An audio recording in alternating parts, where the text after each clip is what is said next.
The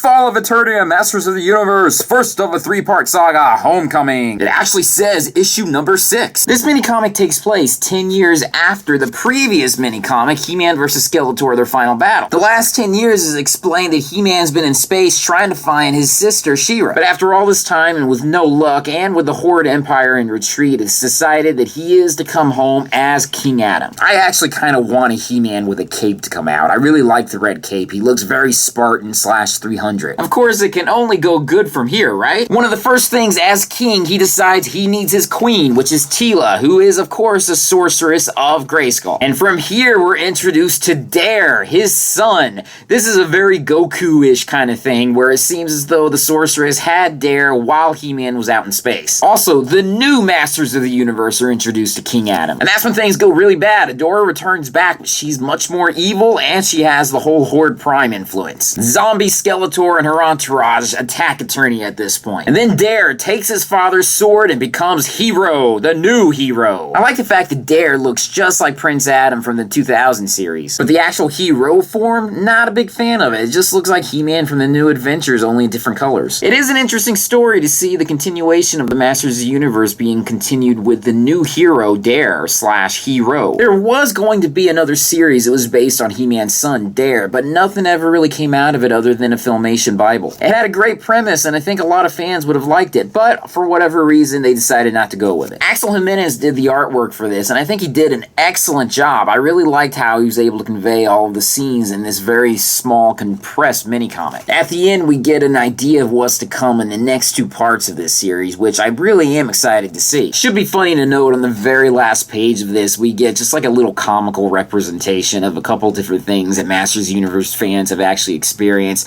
and a little telling of how Teela got her staff. Overall, a cool mini-comic. Can't wait for part 2 to come out. The only small disappointment I have in this is the fact that it is so compressed, so you don't get to see a lot of the stuff that happens. Plus, I think that She-Ra is de-evilized way too easily. I'd actually have rather have seen a much better fight between her and He-Man. But anyways, that's my thoughts on this mini-comic read. If you can get this, I highly recommend it. If you can't, it won't be the end of the world, but if you're a huge Masters of the Universe fan, I definitely think you'd want to know what's going on with this. Anyways, thank you guys for joining me with this video. I will join you with another video very soon. Peace, love, namaste, and I will see you later.